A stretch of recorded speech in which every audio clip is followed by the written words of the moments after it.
Hello students, हम लोग chapter पढ़े कार्बन और इसके यौगिक यानी कार्बन एंड इट्स कंपाउंड।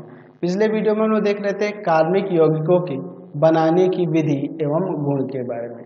तो चलिए हम लोग अगला कार्बनिक यौगिक लेते हैं, एल्कीन।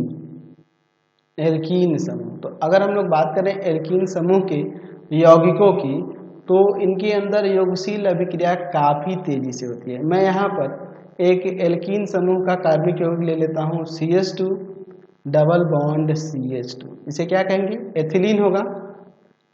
एथिलीन होगा ना। अगर हम लोग एथिलीन की अभिक्रिया हाइड्रोजन के साथ करा दें एक उत्प्रेरक प्लेडियम की उपस्थिति में, प्लेडियम के उपस्थिति में, तो क्या हो जाएगा? हमें यहाँ पर CH3 प्राप्त होगा। ये आपका क्या है? एथेन है। तो हम लोग क्या देख रहे हैं कि यह आपका असंतृप्त हाइड्रोकार्बन था। यह हाइड्रोजन के साथ अभिक्रिया करके प्लेडियम की उपस्थिति में एथेन यानी कि एक संतृप्त हाइड्रोकार्बन प्राप्त हो जा रहा है। तो हम लोग यहाँ पे लिख सकते हैं अब कि एल्कीन समूह के यौगिकों या कार्बनिक यौगिकों भी लिख सकते हैं, यौगिकों में योगशील अभिक्रियाएं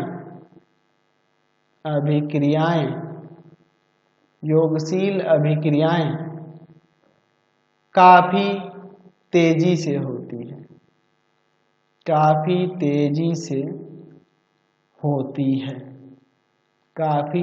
से होती है। यहाँ पे लिख सकते हैं इसमें कि प्लेडियम उत्प्रेरक की उपस्थिति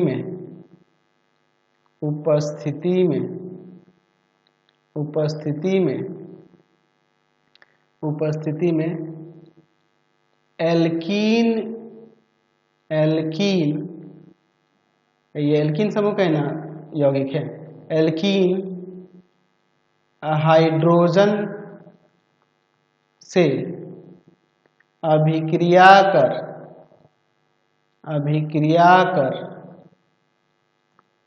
संतृप्त हाइड्रोकार्बन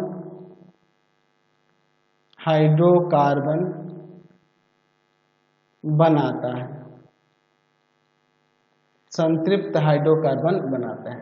और इस अभिक्रिया को कहते हैं हम लोग हाइड्रोजनीकरण। तो हम लोग लिख सकते हैं इसी में कि इस अभिक्रिया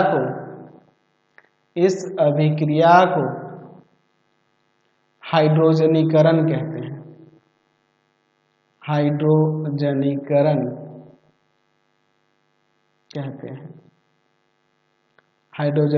कहते हैं। और हाइड्रोजनीकरण अभिक्रिया का उपयोग करके ही वनस्पति तेल को वनस्पति घी में बदला जाता है, लेकिन वहाँ पे उत्प्रेरक जो होता है निकेल को लिया जाता है। तो हम लोग इसमें पॉइंट में लिख सकते हैं याद रखने के लिए कि हाइड्रोजनीकरण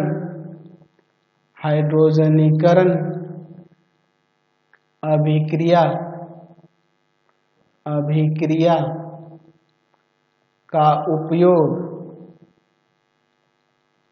निकेल उत्प्रेरक की उपस्थिति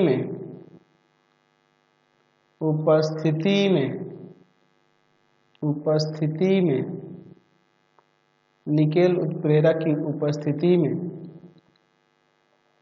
वनस्पति तेल से वनस्पति घी बनाने में किया जाता है।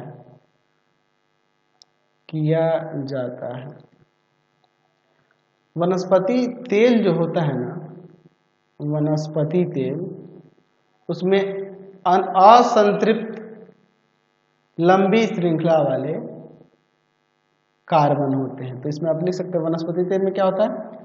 असंतृप्त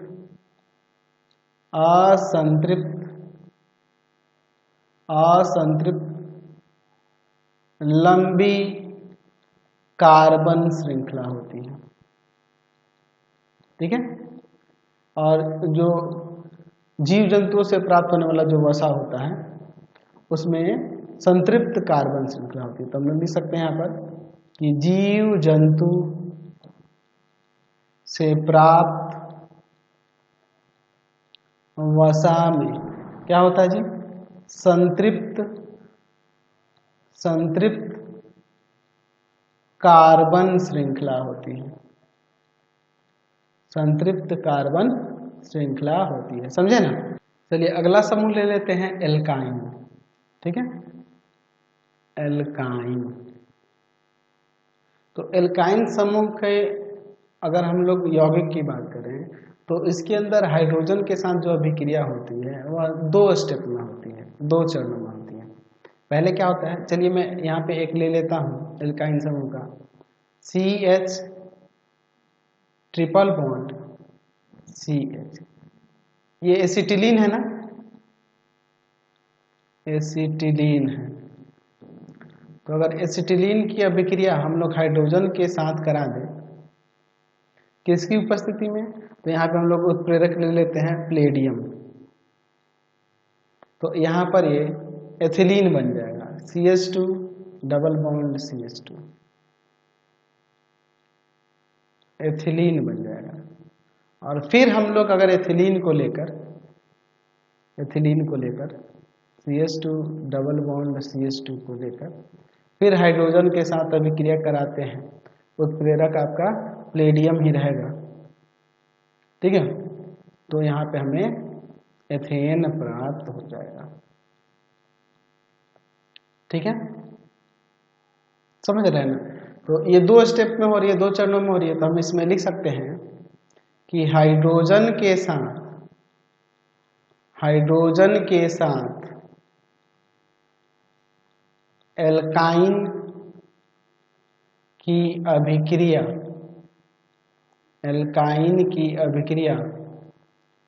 2 चरणों में होती है, 2 चरणों में होती है।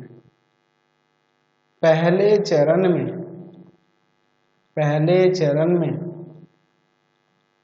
एल्काइन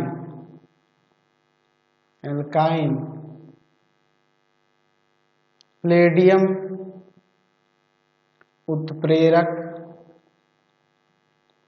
की उपस्थिति में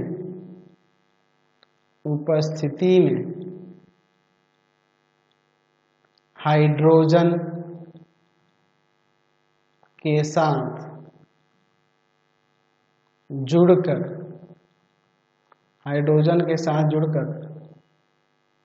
एल्कीन बनाता है, जो पुनः एक अणु हाइड्रोजन, देख रहे हैं, पुनः एक अणु हाइड्रोजन से जुड़कर, ये दूसरे स्टेप में बात कर रहे हैं, जुड़कर संतृप्त हाइड्रोकार्बन यानी कि एल्केन प्राप्त कर ले रहा है ना। संतृप्त हाइड्रोकार्बन बनाता है। ठीक है, चलिए। अच्छा, अगर हम लोग हैलोजन के साथ एल्काइन की अभिक्रिया कराते तो क्या होगा, आप यहाँ पे लिख सकते हैं कि हैलोजन के साथ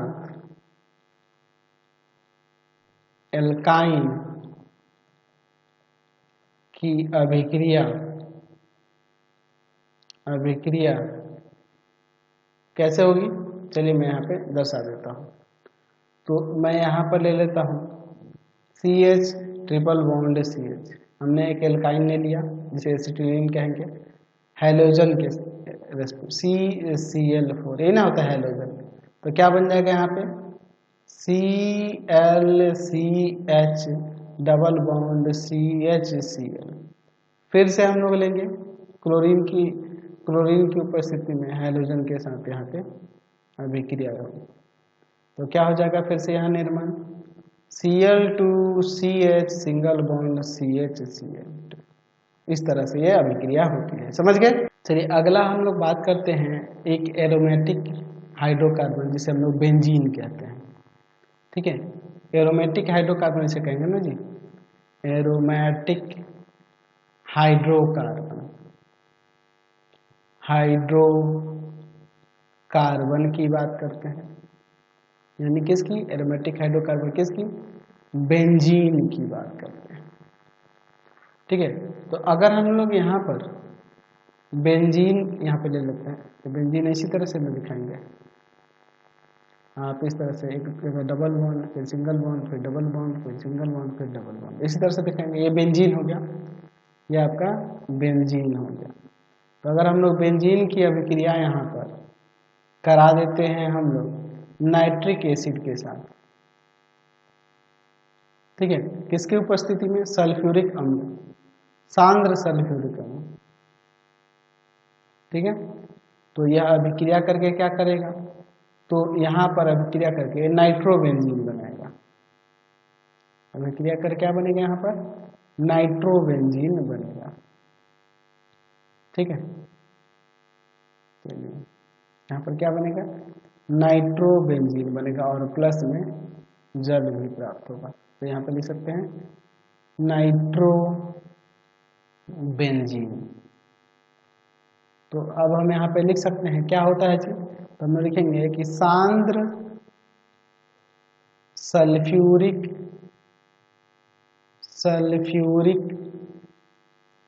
अम्ल की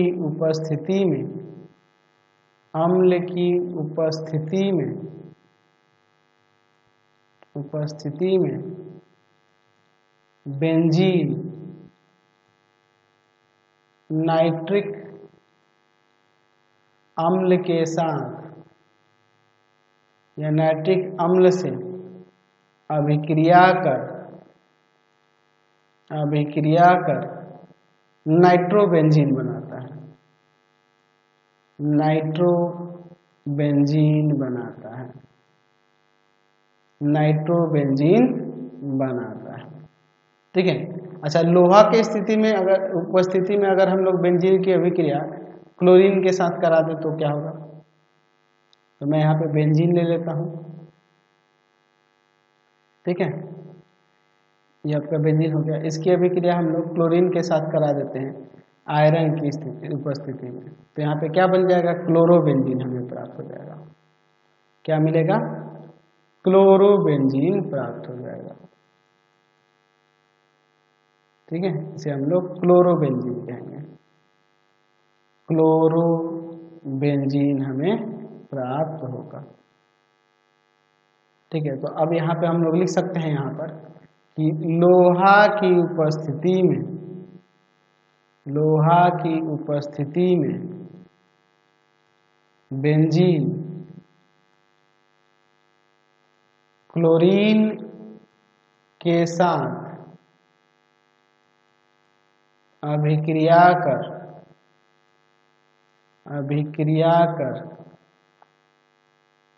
क्लोरोबेंजीन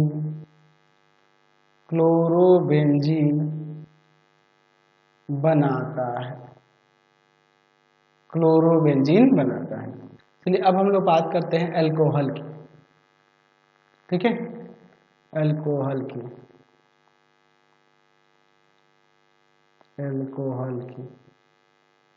तो अगर हम लोग अल्कोहल की बात करें तो अल्कोहल कैसे बनता है? तो कई तरीके से अल्कोहल को हम लोग प्राप्त कर सकते हैं। अगर हम लोग यहाँ पर एक एल्कील हाइलाइड ले लें, ठीक है, एक एल्कील हाइलाइड ले लेते हैं, मेथिल क्लोराइड, है ना, CH3Cl।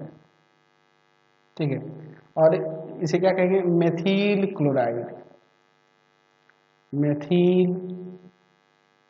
क्लोराइड। और इसकी अभिक्रिया अगर हम लोग इसके जलीय विलयन की अभिक्रिया अगर हम लोग इसके साथ अभिक्रिया करा दें सोडियम हाइड्रोक्साइड के जलीय विलयन के साथ गर्म करेंगे तो क्या बन जाएगा? मेथिल अल्कोहल बन जाएगा। CH3OH प्लस में NaCl, ये आपका नमक प्राप्त हो जाएगा। ये आपका क्या हो गया? मेथिल अल्कोहल हो गया। तो देख रहे हैं ना, यहाँ पे हमें अल्कोहल प्राप्त हो रहा है, मेथिल अल्कोहल हो गया। ठीक है, तो हम लोग यहाँ पे लिख सकते हैं, ऊपर लिख सकते हैं ना जी कि एल्कील एल्कील एल्कील हैलाइड को जलीय सोडियम हाइड्रोक्साइड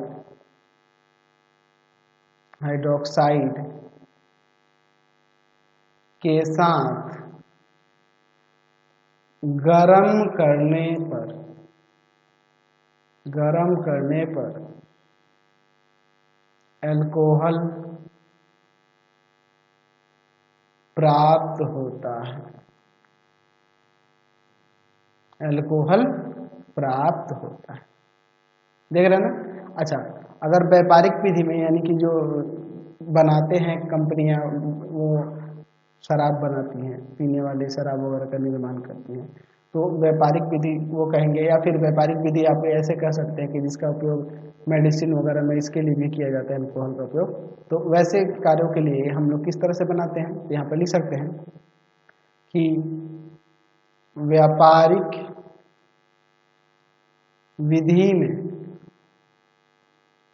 विधि में एथेनॉल को चीनी या स्टार्च के किण्वन द्वारा, उसके फर्मेंटेशन द्वारा प्राप्त किया जाता है। अब ये फ्रेगमेंटेशन कैसे होता है, किण्वन कैसे की जाती है, तो 2 चरणों में ये पूरी होती है किण्वन की प्रक्रिया। यहाँ पे मैं चीनी का फॉर्मूला लेता हूँ, चीनी ही ने बताया, चीनी या स्टार्च, इसका सूत्र हो जाएगा C12H22O11, ये चीनी का रासायनिक सूत्र होता है। ठीक है, इसकी अभिक्रिया हम लोग करा देंगे जल के साथ,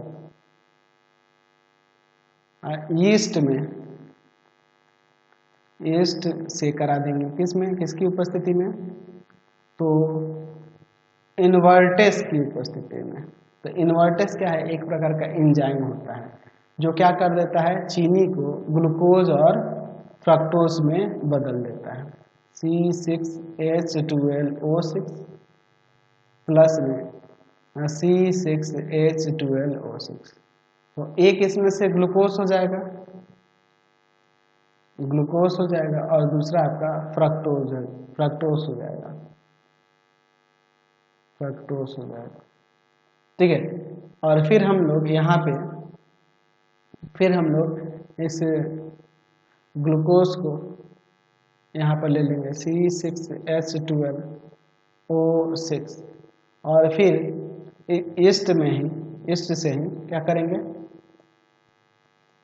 जाइमेस, ये भी एक प्रकार का एंजाइम है, जाइमेस की उपस्थिति में क्रिया कराएंगे तो क्या बन जाएगा हमें, C2H5OH, यानी कि एथिल अल्कोहल हो जाएगा और प्लस में कार्बन डाइऑक्साइड भी मिलेगा।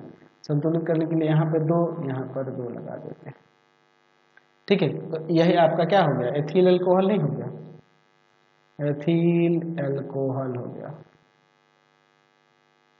तो इस तरह से किण्वन प्रक्रिया द्वारा हमें अल्कोहल प्राप्त होता है। ठीक है, अच्छा, कार्बन मोनोऑक्साइड की अवकरण से भी हमें मेथनॉल प्राप्त होता है। तो मेथनॉल भी आपका क्या होगा, एक अल्कोहल ही है, जिसे हम मेथिल अल्कोहल जो कहते हैं। तो हम लिख सकते हैं कि कार्बन मोनोऑक्साइड के अवकरण से भी मेथनॉल प्राप्त होता है। ये भी आपका अल्कोहल ही है। जैसे देखिए यहाँ पर मैं अभिक्रिया आपको दिखाता हूँ, कार्बन मोनोऑक्साइड हो गया, हाइड्रोजन के साथ यहाँ पे इसका संयोग हो रहा है, यानी कि यहाँ अवकरण ही ना हो रहा है, किसकी उपस्थिति में, तो जिंक ऑक्साइड या फिर क्रोमियम ऑक्साइड ले लेते हैं। ठीक है, तो क्या हो जाएगा यहाँ पर अभिक्रिया करके हमें प्राप्त हो जाएगा यहाँ पे मेथिल हाइड्रोक्स मेथिल एल्कोहल, या फिर इसे मेथेनॉल भी कह सकते हैं। तो हमें मेथेनॉल प्राप्त हो रहा है। ठीक है, संतुलित करने के लिए यहाँ पे 2 लगा देते हैं। ठीक है, तो जो आप देख रहे हैं यहाँ पे मेथेनॉल, एथेनॉल, प्रोपेनॉल, तो ये कमरे के ताप पर ना द्रव अवस्था में पाए जाते हैं। तो हम लोग इसमें लिख सकते हैं कि कमरे के ताप पर मेथेनॉल हुआ, एथेनॉल हो गया, मेथेनॉल, एथेनॉल तथा प्रोपेनॉल द्रव है या द्रव अवस्था में होते हैं। ठीक है, अच्छा ये क्या होते हैं, इनका उपयोग हम लोग विलायक के रूप में किया जा सकता है। ये इनका विलायक के रूप में इस्तेमाल आप कर सकते हैं। लेकिन जो आपका अगर हम लोग बात करेंगे इसमें इन तीनों की, मेथेनॉल, एथेनॉल, प्रोपेनॉल की, तो ये सब जल में विलय होते हैं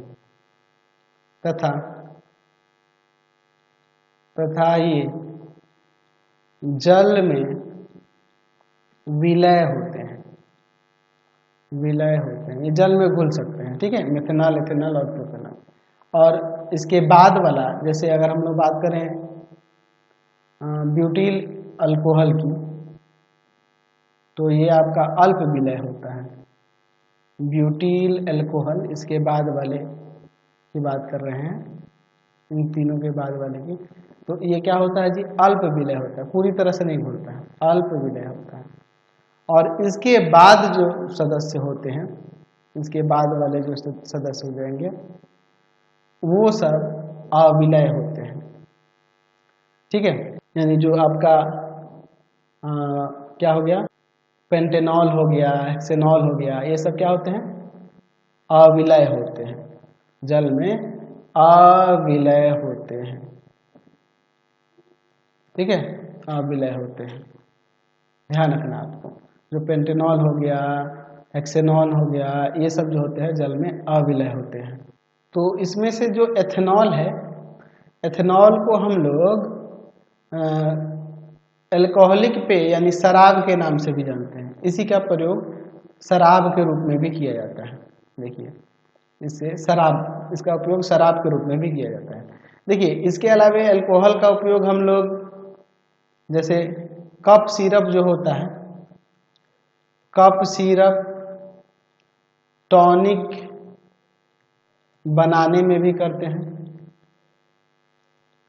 है ना, इनको बनाने में किया जाता है। अच्छा, इसका उपयोग पेय के रूप में भी,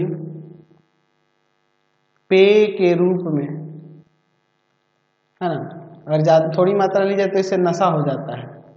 और लगातार हमेशा पीते रहें, इसका लगातार सेवन करेंगे तो आलस से आ जाएगा और मूर्छा आएगी और बहुत सारी इसके साथ साथ समस्याएं शुरू होने जाएंगी अगर ज़्यादा मात्रा में हमेशा पीते रहें तो। ठीक है, जहरीला शराब से तो आज इंसान मर भी जाता है, इसके बारे में भी हम लोग आगे बात करने वाले हैं। फिलहाल इस वीडियो में यहीं तक रहने देते हैं। नेक्स्ट वीडियो में हम लोग अल्कोहल के साथ अभिक्रिया देखेंगे और बहुत सारे यौगिकों को लेकर। तो फिलहाल इस वीडियो में इतना ही है। आपको हमारे 3 चैनलों को सब्सक्राइब करना होगा। पहला है pathfinder classes Chhapra, pathfinder classes Chhapra. दूसरा आपका भारती भवन रविकांत सर, भारती भवन रविकांत सर। और तीसरा चैनल है रविकांत सर के नाम से।